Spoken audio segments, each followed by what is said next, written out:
gentlemen, and welcome to the Dan Beasley Show. This is a show about contemporary news issues that are currently breaking and some that have not broken into the major media outlets yet, and also some commentary at the end of the show to assist you in trying to see how these things all fit together.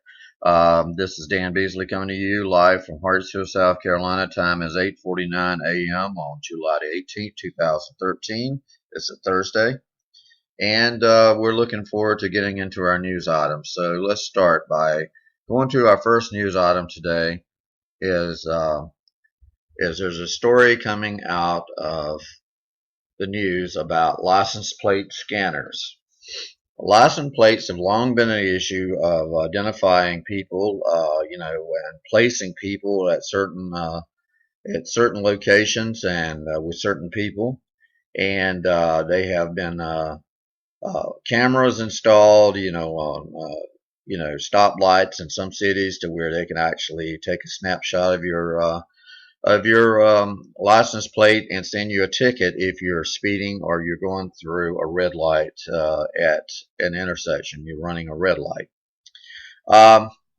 However, that's not what we're talking about in this story. This story is coming out of CNN, and it says police around the United States are recording the license plates of passing drivers and storing the information for years with little privacy protection, the American Civil Liberties Union said Wednesday.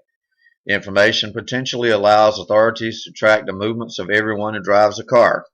The ACLU documented the police surveillance after reviewing 26,000 pages of materials gathered through public records requests to almost 600 local and state police departments in 38 states and the District of Columbia.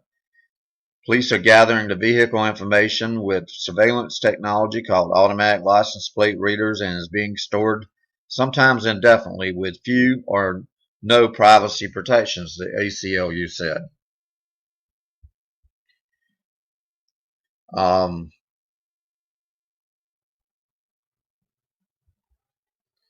The documents paint a startling picture of the technology deployed with too few rules that is becoming a tool for mass routine location tracking and surveillance, the ACLU said in a written statement. The license plate readers alert police to an automobile associated with an investigation, but such instances account for a tiny fraction of license plate scans, and too many police departments are storing millions of records about innocent drivers, the ACLU said. Private companies are also using license plate readers and sharing the information they collect with police with little or no oversight for privacy protection. A lack of regulation means that police or policies are governing how long our location data is kept vary widely, the ACLU says. The ACLU is advocating legislation regulating the use of the technology. Our next news item is coming out of Southern California.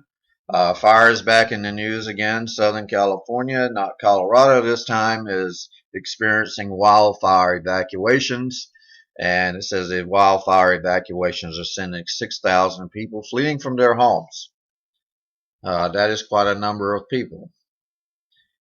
This fire started purportedly Monday, and it's already damaged 23 structures, including 7 homes. The latest evacuation orders are affecting people in Trails Inn, Idlewild, and Fern Valley communities of Southern California. In addition to that, 2,200 homes were already evacuated. There's another 1,900 homes threatened by wildfire, and residents in those homes have been told to be ready to evacuate at a moment's notice. So we have wildfires breaking out everywhere in the Southwest and in the West. In the news today also we have a story coming out of India, reported by Reuters, that in a school in India, the children that were attending the school died quickly after eating a poisoned meal. And they said within minutes of eating a meal of rice and potato curry at a school, the children began to fall sick A cook at the center of one of India's deadliest outbreaks of mass food poisoning in years told Reuters from a hospital bed. At least 23 children aged 4 to 12 died after vomiting and convulsing from anguishing stomach cramps after eating the meal on Tuesday. Officials and relatives said death came so quickly for some that they died in their parents' arms while being taken to the hospital.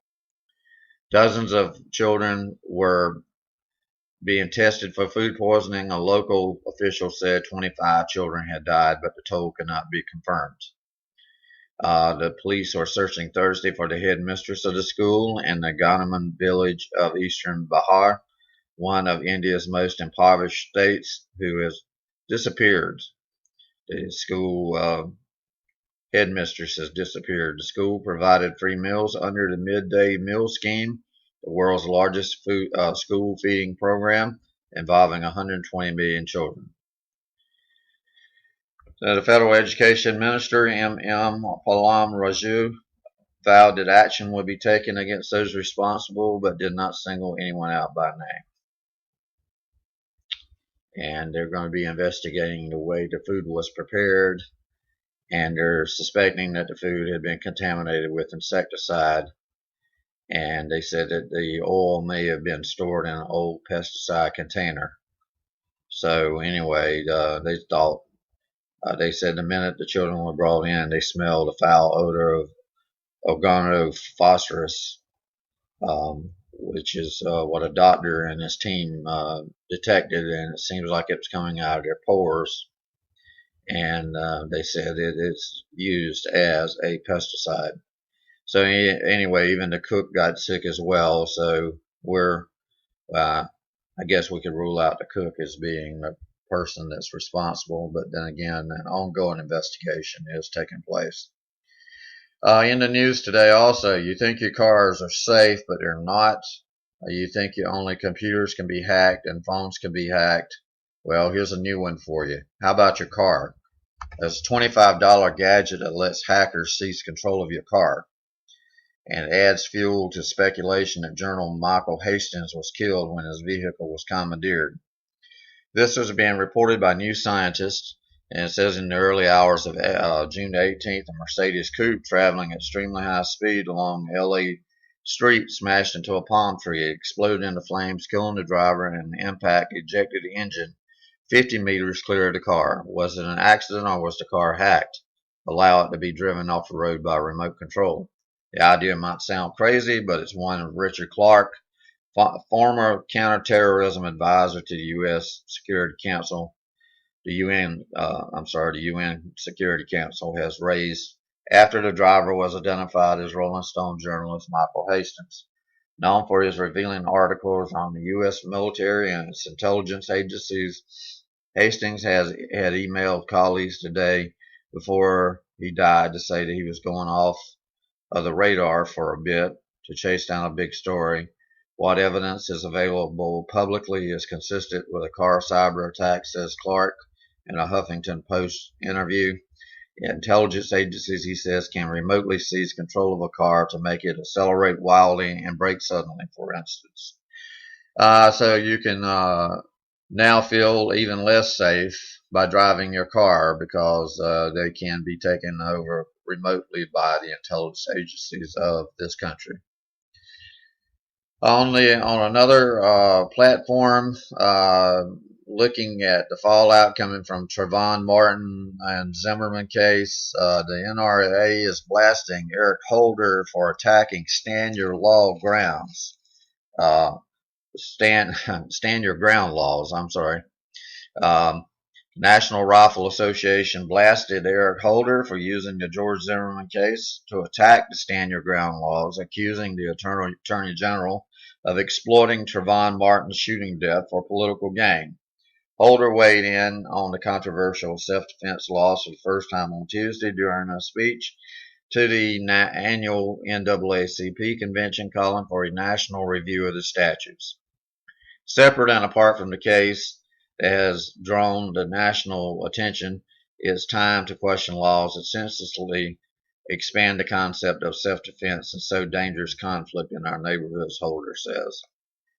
Um, However, the NRA looks at it as another excuse for them to try to limit the Fourth Amendment, allowing people to own guns and for to use them for self-protection with conceal and carry.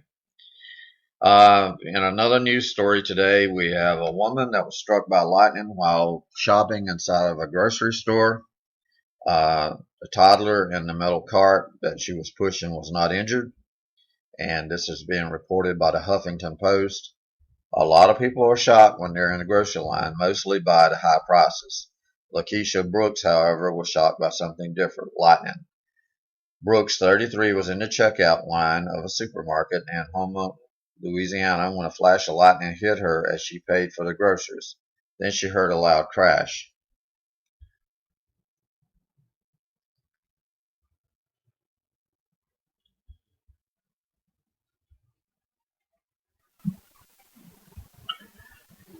Um, One of the things that they tell you to do in a lightning storm is to stay away from windows and stay away from doors.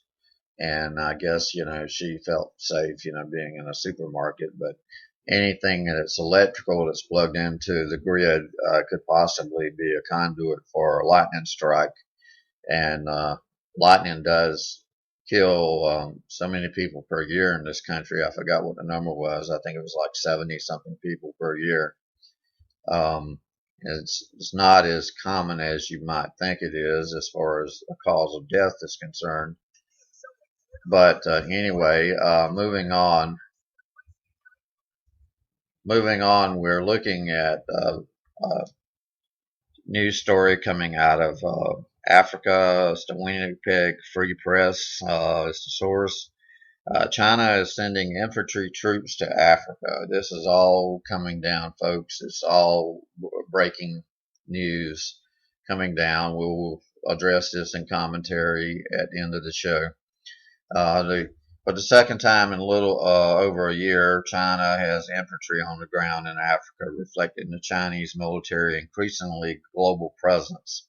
395 peacekeepers from the People's Liberation Army just arrived at the Sahara nation of Mali as part of the UN mission to help restore order there.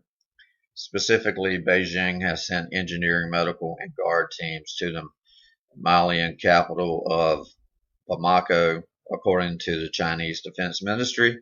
These troops are reportedly part of the PLA's 16th Army, a formation comprised of infantry, armor, and artillery divisions. China traditionally sends thousands of engineering, medical, and other security and support troops on UN missions each year. Out of one of the 5 members of the UN Security Council, China is the largest manpower contributor to UN peacekeeping missions. Until very recently, however, China did not send infantry on UN missions. In fact, Beijing officially insists that soldiers in Mali are not combat troops, perhaps in order to maintain the idea that China does not send official combat troops on peacekeeping missions.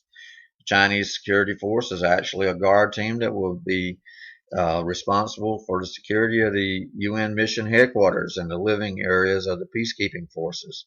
A Chinese Defense Ministry spokesman is quoted by China state-run Xinhua news agency as saying. Still, the latest deployment marks the second time in the last 2 years that China has sent infantry soldiers to Africa with the purpose of guarding peacekeeping missions. In 2011, Beijing sent infantry men to guard PLA engineers participating in a UN mission in South Sudan, despite Beijing's claims that these troops were there solely for the purpose of guarding engineers. The U.S.-China Economic and Security Review pointed out that these guards were an elite combat unit. So we can see that there is something that leaves itself to be desired in the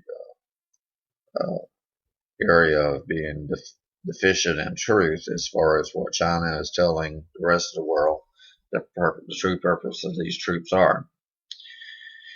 Our next story is former President Commander-in-Chief Quote, America is no longer a democracy.